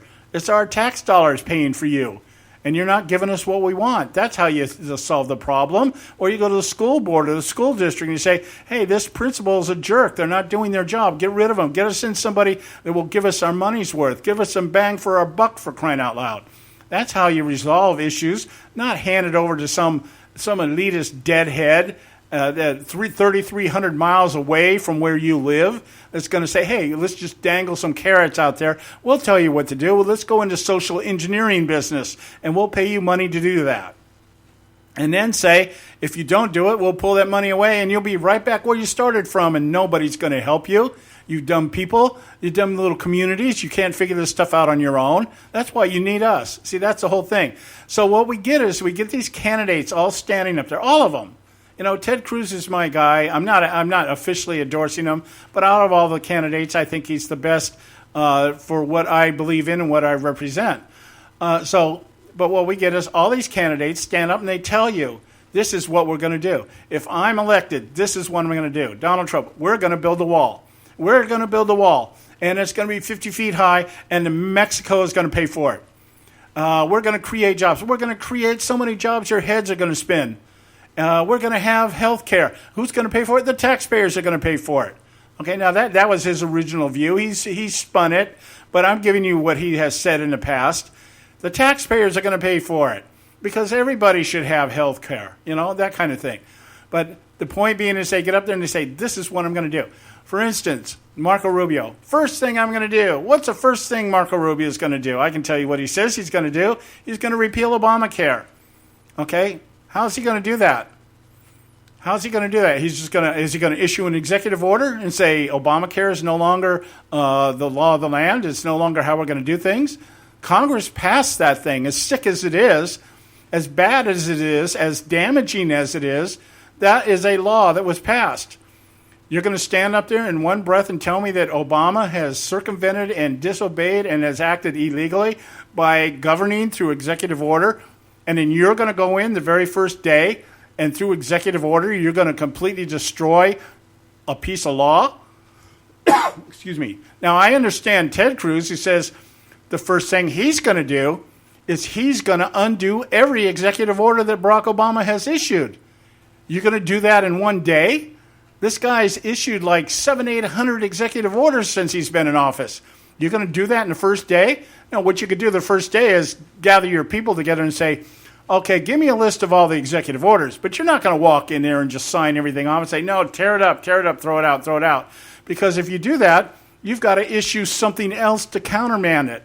If you're going to take away an executive order that tells you how something is to be implemented, then you have to establish how you want it implemented. So this isn't something that's going to happen. The first 100 days is going to be figuring out just how bad Obama screwed everything up, for crying out loud. As what's his name, Dennis Miller once said, you get to pinch the tit of the Roswell dummy, and then they give you a book on how screwed up it really is. That's what you're going to do the first 100 days. You're going to try to figure out which way is up, for crying out loud. But here's the thing. This list came out here today, and this, I think, Ted Cruz has said all these things and throughout the debates and his town halls and in front of Hannity and in front of Limbaugh and all the other people that he's interviewed with. 10 things Ted Cruz will do as president. This is the list, okay? He's going to abolish the IRS and institute a flat tax. He's going to secure the border and end sanctuary cities. He's going to repeal and replace Obamacare, end the persecution of religious liberty, return federal land back to the states. He's going to pick conservative Supreme Court justices. He's going to end the EXIM Bank and all subsidies. He's going to prosecute Planned Parenthood. He's going to cancel the Iran deal, move the U.S. Embassy in Israel to Jerusalem, and he's going to bomb ISIS back to the Stone Age. Those are all the things that Ted Cruz says he's going to do if he becomes president. I want to ask you, as much as I like every single one of these things, how is Ted Cruz going to do these things, stepping into the White House with the Congress that we have and the Supreme Court that we have? Do you think the Democrats are going to do what the Republicans did? Do you think the Democrats are just going to say, oh, we got a Republican in the White House. I guess we don't have any power anymore. We'll just sit by idly and we'll try to compromise and we'll rattle our swords and maybe we'll squeeze a bone out of them every now and then. But hey, they got the power. They got the Senate. They got the House. They got the White House. Nothing we can do. Do you think for 1 minute that the Democrats are going to do that? I'll tell you what they're going to do. They're going to go into overdrive to counter this. They're going to do everything they can to stop it. They're going to hinder it. They're going to have filibusters. They're going to threaten. They're going to lie even more than they lie now. They're going to smear even more than they smear now. They're going to do everything in their power to stop the Republicans from doing anything if the Republican Congress agrees to do anything. See, we got a problem with the Republican Congress. They don't want to do anything. Do you think they're going to go along with all this stuff? No, because they're going to be worried about their jobs come re-election time. If we if we secure the border and end sanctuary cities. Some of these people govern sanctuary cities. You think they're just going to roll over and say, yep, let's shut them down? They're not going to do that. How do you end persecution of religious liberty? You can't do that. You can't do that. How are you going to do that?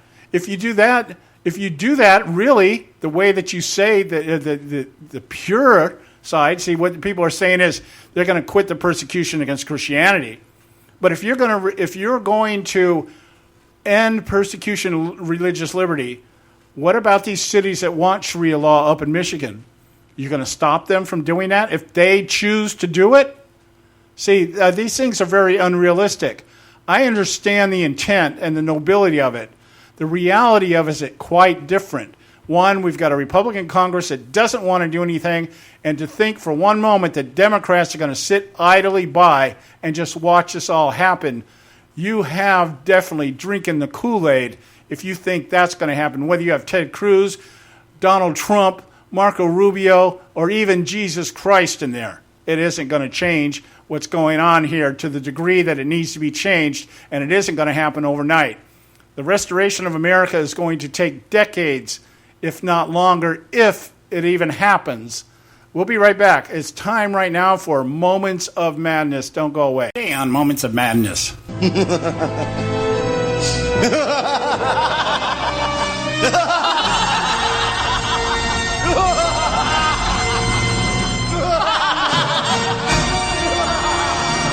As the Trump campaign continues to wreak havoc, like a disgruntled elephant escaping the circus from its cruel ringmaster during the main event, the astonishment on display of the now decades-old GOP establishment, yes, it has been around that long, reminds me of Mel Brooks' 2005 film, The Producers.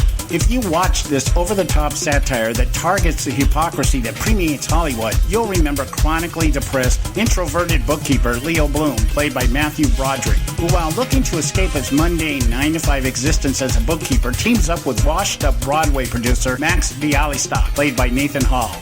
After determining during an audit of Bialystock's books the IRS seldom audit failed productions, the two set out to produce the worst play they can find in hope of embezzling the capital raised free from any lawful oversight. They choose a play entitled Springtime for Hitler, written by Nazi sympathizer Franz Liebken, played by Will Ferrell, who they also cast in the leading role of Hitler. Cross-dressing homosexual actor-director Roger Debris, played by Gary Beach, is enlisted to direct and also ends up playing Hitler due to Franz breaking his leg on opening night. The humorous irony occurs when the play becomes an overnight sensation, placing Bialystock and Bloom in the crosshairs of not only investors but the law. In the same manner, Trump has rocked the foundation of the GOP establishment elite, directing his own rendition of Springtime for Hitler by repackaging Obama's hope and change as Make America Great Again. The difference being his self-funded campaign allows him to write his script as he goes, complete with rewrites of his positions in the past with zero accountability to his stated party, the special interest money that normally trumps the will of the electorate, and even the electorate itself. Trump has neutralized the media bias that normally reduces the will of the electorate to a choice between the lesser of two evils, and has actually forced the media elites into an unwilling alliance, garnering more attention than all the other candidates from both parties combined, all at no cost to him or his campaign. Here's the madness. Anyone who believes Trump's path to the White House will steer around a broker convention believes so under a dangerous false pretense. Those who believe such an action by the elites would result in an uprising of an enraged electorate that would march on Washington or stay home from the polls, depriving them of the victory they claim they seek, simply do not understand today's GOP. The dangerous false pretense I speak of is the elitists care what we think. The issues that matter to us mean absolutely nothing to today's GOP establishment. The evidence is obvious to anyone that takes just a moment to observe what has happened over the last 7+ years under Obama. Today's GOP does not want to govern conservatively. In fact, they wish not to govern at all. To support a Trump nomination is the kiss of death. If Trump runs against Hillary, the elitists on the other side, and loses, this allows the GOP elites to continue to talk a conservative game before surrendering to their enemies because they have, quote, no power. If the GOP wins the White House with Trump or even Cruz, they risk being exposed as people who would rather have Hillary. In the name of self-preservation, that cannot happen. The hard truth is today's electorate proves Jonathan Gruber's theorem. The stupidity of the American voter is the premise by which both establishments, left and right, chart their agenda, count their candidates, and govern, or don't govern. In the same way, leftists believe in the creation of utopia, too many on our side believe the likes of Trump will induce a change in Congress that will restore our republic. Both are delusional. We might as well be learning our new national anthem, Der Guten Tag Hauptklop, the sacred Siegfried Oath from Springtime for Hitler. This is John Matthews for Moments of Madness. You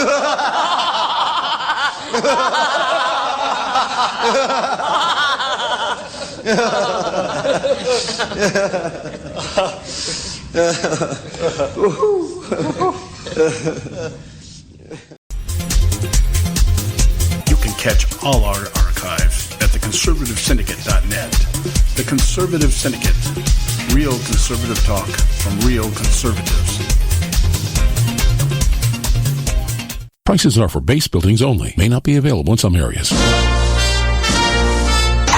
Attention business owners, do you want a stimulus package that really works? Before you spend thousands of dollars more than you should on your next building project, listen to this. General Steel has a stimulus package designed to help you save as much as half the cost of conventional construction on your next building. As much as half. That's right, General Steel can save you thousands of dollars with a pre-engineered steel building designed for your business or church. How about a 50 by 100 foot building for under $30,000? So don't pay thousands more than you should without calling General Steel first and save as much as half the cost and time of conventional construction. With the projected demand for steel in Japan and China, prices may be skyrocketing. 877-927-3360. 877-927-3360. 877-927-3360. Hey folks, if you're like me, you don't place a whole lot of trust in today's media for the real truth and facts regarding the volatile world of finance and politics. When I want the real scoop on money, I go to the most trusted source I know, my good friend and colleague, Bob Cardoso. Bob is a noted expert with a PhD in international finance who airs his nationally known, globally syndicated show, Robert Cardoso Live, daily, Monday through Friday from 4 to 6 p.m. Pacific Time. With Bob, you'll get the right information at the right time from someone who knows his business and can help you make the right decision concerning yours. Again, Bob airs daily, Monday through Friday from 4 to 6 p.m. Pacific Time. Visit his website at robertcardosolive.com for information regarding stations and topics. That's robertcardosolive.com. Check Bob out. You'll be glad you did.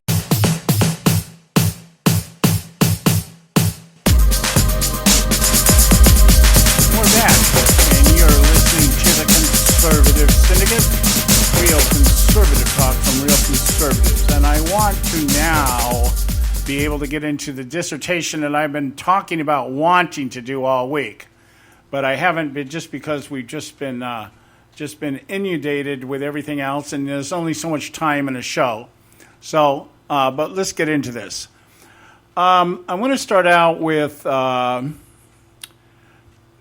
couple of things that has gotten very little media coverage, but is worth noting when you particularly understand or believe, or if you pay attention to what's going on out here, and you know how much the left has exploited the black community in particular, minorities overall, and the black community in particular. In some aspects, I have some firsthand knowledge of this. I am, you should know if you listen to the show at all, married to a Filipina. Been very involved in the Asian community, worked as a financial planner for about 5 or 6 years in a very heavily populated Asian community down in Pasadena, what's the other, Temple City, Rosemead, up in that area, very heavily influenced by Asian communities, everything from Filipinos to Vietnamese, Chinese, Japanese, you name it. I have sat in a room with it and have taught and conversed and eaten with these people and gone to their parties and everything else. So I understand that culture more than I do other cultures. But there is a common thread through the minority communities that is exploited by the left. And that is that the Republican Party is the party of white, Bible-thumping, homophobic, gun-toting haters. And the only thing that's different is now with the homosexual movement picking up such steam, we're also homophobic on top of everything else. So I got to thinking about this because one of the things that, as I said earlier in the show, one of the things you can be assured of, whoever the Republican candidate is, but so much more Donald Trump, because of his words about Mexicans that have been distorted. I will defend Donald Trump. I understand what he was saying. The context of his statements were not in any way racist. They were more concerned with the idea that we are allowing people to come into the country for political reasons. The immigration issue has become completely politicized by the leftists who have an agenda of basically replacing the American population, the Anglo-Saxon population of America, either rendering them useless, voiceless, or just eliminating them one way or the other, whether it be we all leave the country or whatever. And I would not put it beyond the scope of imagination to think at some time in the future, we talk about some type of genocide to get rid of white America because maybe there's too many of us. And let's start out with not giving health care to those who can't produce. The segments of society that have become too dependent on government, meaning you draw from the government, but you're not giving anything back to the government. You're not putting anything in. You're not serving the state. So we start eliminating those people through health care, by not giving them health care.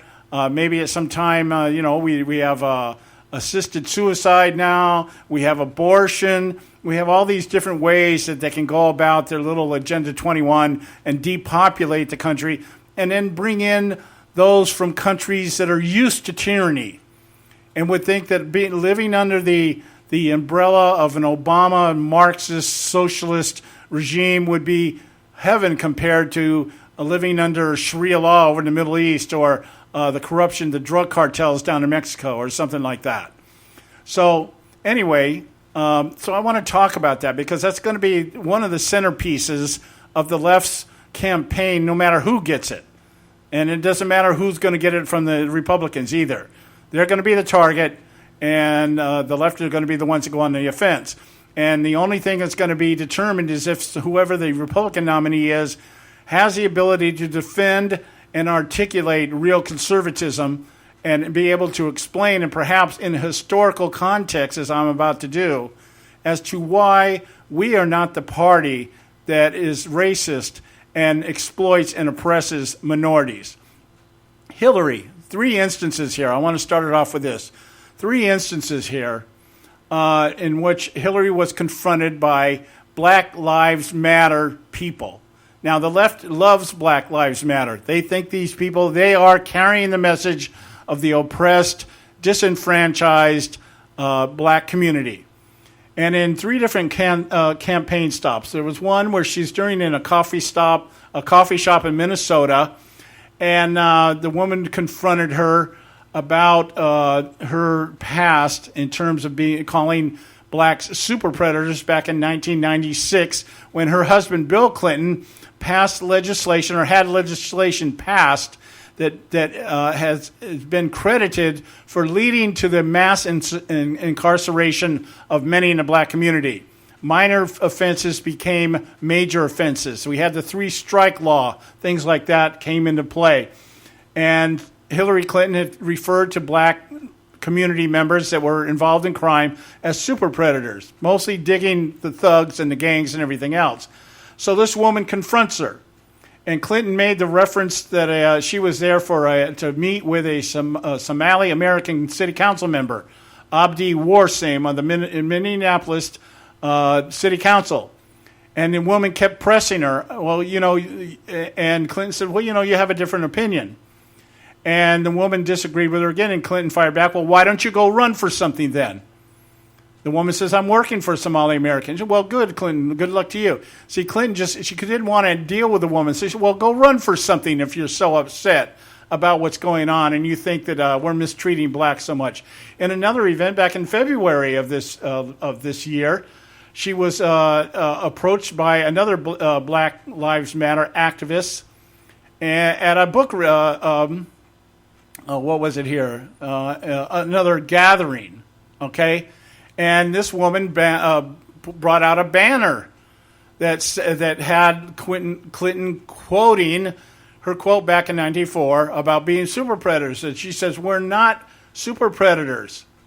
And she paid $500 to get into this gathering to be able to confront Clinton.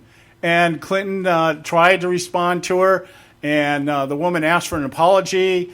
And the security people ushered this woman out. Clinton turns to her room full of white donors and says, okay, now back to the issues, completely disregarding that the woman was saying anything of any relevance. It's not the issue. Let's get back to the real issues. And another August 18th, 2015, Hillary is again confronted in New Hampshire. And a gentleman is telling her or asking her about, let's see if I can get the name of the guy here, Julius Jones, one of the Black Lives Matter activists. If you don't tell black people what we need to do, then we won't tell you what you need to do for us. Clinton says, I'm not telling you anything. You just tell me what to do. You just tell me what you need. I'm not telling you anything. And so Jones comes back and says, well, what I mean to say is it has always been a white problem of violence. And there's not much that we can do as black people to stop the violence against us. And Reagan says, well, I respect your opinion. Then I'll only talk to white people about this. See, completely just dismissing the complaints of the very people that they are exploiting and wanting to represent them or vote for them and need, because if Clinton can't get the black vote, she has a lesser chance of winning than she already does, because the Republican turnout at this point is like 3-1. Anyway, we got to go to break. When we come back, I'm going to finish this up. I'm going to talk about the history of the KKK, where it came from, and what it's doing. Well, just hang with me. You'll understand. We'll be right back. You can catch all our archives at theconservativesyndicate.net. The Conservative Syndicate. Real conservative talk from real conservatives. Term life insurance. It can be a powerful way to protect your assets and your family. You work hard to earn and save your money to build a nest egg for the future. Don't let it get wiped out because you didn't plan ahead. Take the time now and make a small investment in $500,000 or more in quality term life insurance. Call the Term Lifeline and let us shop the best companies to give you the lowest rates. We specialize in policies of $500,000 and above. Ask about some of our 10 and 20-year fixed rate plans with guaranteed rates. Call the Term Lifeline right now for your free insurance quote. 800-870-3609. 800-870-3609. You owe it to yourself to protect your family and your assets. Make term life insurance part of that plan. Call the Term Lifeline right now. 800-870-3609. 800-870-3609. Hey folks, if you're like me, you don't place a whole lot of trust in today's media for the real truth and facts regarding the volatile world of finance and politics. When I want the real scoop on money, I go to the most trusted source I know, my good friend and colleague, Bob Cardoso. Bob is a noted expert with a PhD in international finance who airs his nationally known, globally syndicated show, Robert Cardoso Live, daily, Monday through Friday from 4 to 6 p.m. Pacific Time. With Bob, you'll get the right information at the right time from someone who knows his business and can help you make the right decision concerning yours. Again, Bob airs daily, Monday through Friday from 4 to 6 p.m. Pacific Time. Visit his website at robertcardosolive.com for information regarding stations and topics. That's robertcardosolive.com. Check Bob out. You'll be glad you did.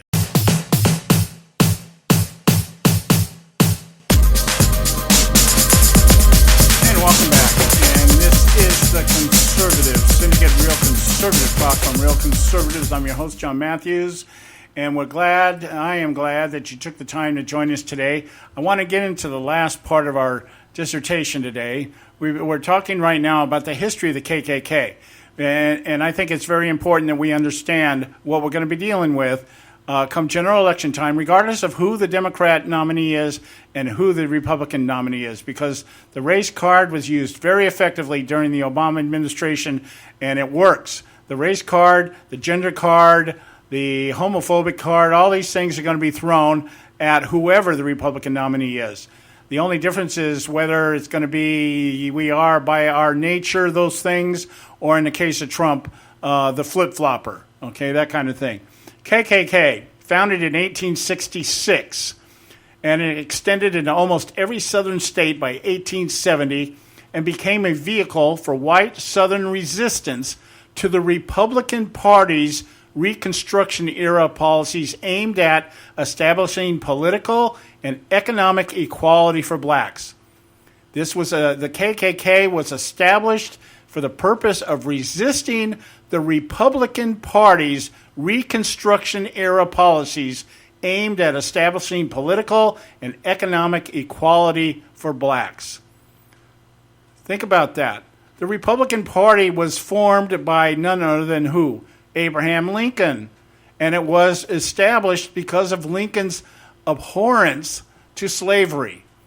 And so the Republican Party was established for the purpose of removing or abolishing slavery. The Republican Party was established by Lincoln for the purpose of abolishing slavery. And the KKK was created down south by Democrats who resisted the Republican Party's Reconstruction-era policies aimed at establishing political and economic equality for blacks. Its members waged an underground campaign of intimidation and violence directed at white and black Republican organizations and saw its primary goal as the reestablishment of white supremacy fulfilled through Democratic victories in state legislatures across the South in the 1870s. Democratic legislators. So the idea here was it was an underground organization created by Confederates, the people that fought in the Confederacy, and through Democratic victories in state legislators established a means by which they could resist the Republican established Reconstruction-era policies that were designed to bring blacks into the economic and social, political environment on equal ground with everybody else. The civil rights movement of the 1960s saw the surge of the KKK activity because the KKK down in the South did not want equal rights for blacks. They did not want them voting. They did not want integration. They did not want anything. So this organization was founded in 1866 in Pulaski, Tennessee, by former Confederate veterans, and they put together, and it was a social club to begin with, and it began to become a political activist organization meant to withstand and resist and undermine and even destroy the Republican Party policies. And it included violence against Republicans in elected office, both white and black. Wow. Andrew Johnson had a Reconstruction policy from 1865 to 1866, and then Congress passed the Reconstruction Act over the presidential veto. And under its provisions, the South was divided into 5 military districts, and each state was required to approve the 14th Amendment, which granted equal protection of the Constitution to former slaves and enacted universal male suffrage. Male suffrage means the right to vote. Okay? So these districts were divided up, 5 districts down in the South, and they are all mandated to do what? To approve the 14th Amendment, which recognized slaves as natural-born U.S. citizens and gave them the right to vote. This is what the KKK was designed to do, to withstand this legislation and the implementation of this legislation. This is not a bunch of Republicans getting around and sitting around figuring out how to oppress the blacks, how to keep them from voting by requiring voter ID, how to keep them down in the ghetto and keep them uneducated. No, that's all in the hands of the Democrats. That has been something that's been going on forever. Now, I'm going to give you some names here. These are people that are or were active members of the Ku Klux Klan.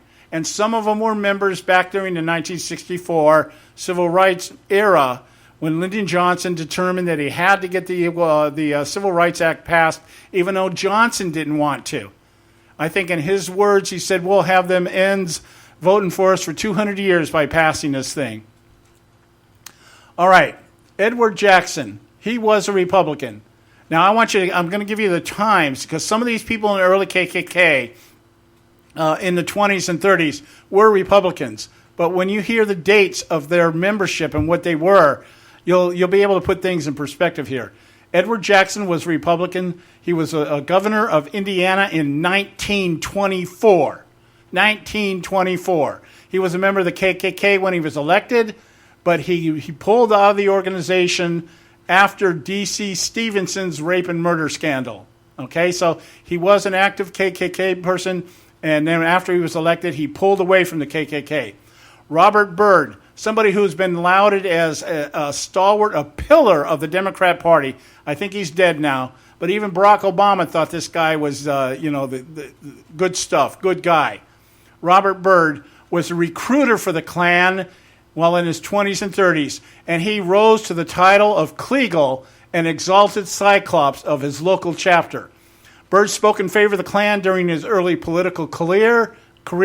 He claims to have left the organization in 1943, but he went on to be the only senator to vote against both African-American and U.S. Supreme Court nominee Thurgood Marshall and conservative Clarence Thomas. So he was around. Byrd was around for a long time.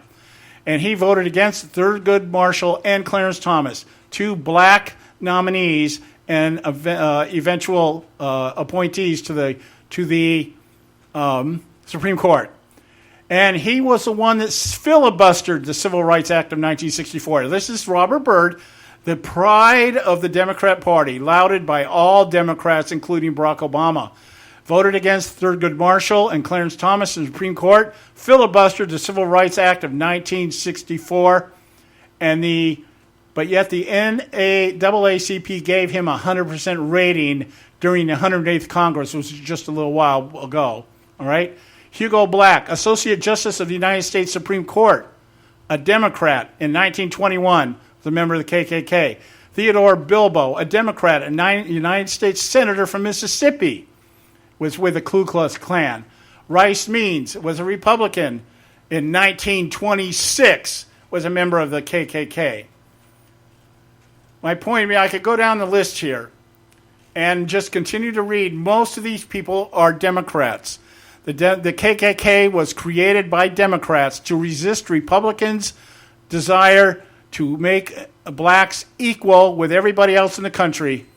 And yet we are the ones that we hear people like Whoopi Goldberg saying, gee, I'm so glad they denounced David Duke, because finally the Republican Party is denouncing all this racism that they created in the KKK. The Republican Party had nothing to do with the KKK in terms of its reason for existence, its creation, its organization, or its activities. So think about that the next time. When you hear this come up in the general election, it's all about something other than, it's about taking the blame and the shame of slavery and putting it where it doesn't belong. It belongs right in the laps of the Democrat Party. We're done for the day. We're going to close out Friday, our normal closing for Friday. Raise them up. We'll be back Monday, 3 o'clock on the West Coast, 6 o'clock on the East Coast. God bless you all. Have a great weekend. Guide me to who you want me to help. Raise up more that will call upon your name. Raise up those that love you and seek you and trust you. Raise them up, Lord. Raise them up. Lord, we need a generation of believers who are not ashamed of the gospel. We need an army of believers, Lord, that hate to be lukewarm and will stand on your word above all else. Raise them up, Lord. Raise them up. I pray for unity among those that love you. I pray that you open their eyes so that they can see your truth, Lord. I pray for your hand of protection and guidance. Raise up a generation, Lord, that will take light into this world, that will not compromise when under pressure, that will not cower, Lord, when others fall away. Raise them up, Lord, that they will proclaim that there is salvation in the name of Jesus Christ. Raise up warriors, Lord, who will fight on their knees, who will worship you with their whole hearts, Lord. Lord, call us to battle, that we may proclaim you King of kings and Lord of lords. I pray these things with all my heart. Raise them up, Lord, raise them up.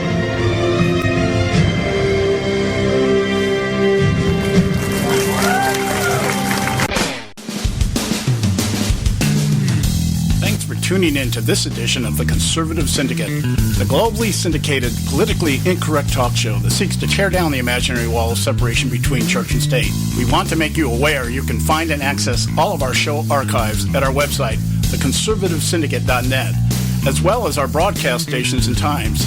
That's the conservativesyndicate.net. We so appreciate you taking time to tune in, and we so look forward to continuing to bring you the best and uncompromised talk radio available on the net today. And remember, folks, it doesn't matter how many times you get knocked down in life. It only matters how many times you get up. I'm John Matthews, signing off until next time, right here on the Conservative Syndicate. God bless you, and may God continue to bless America.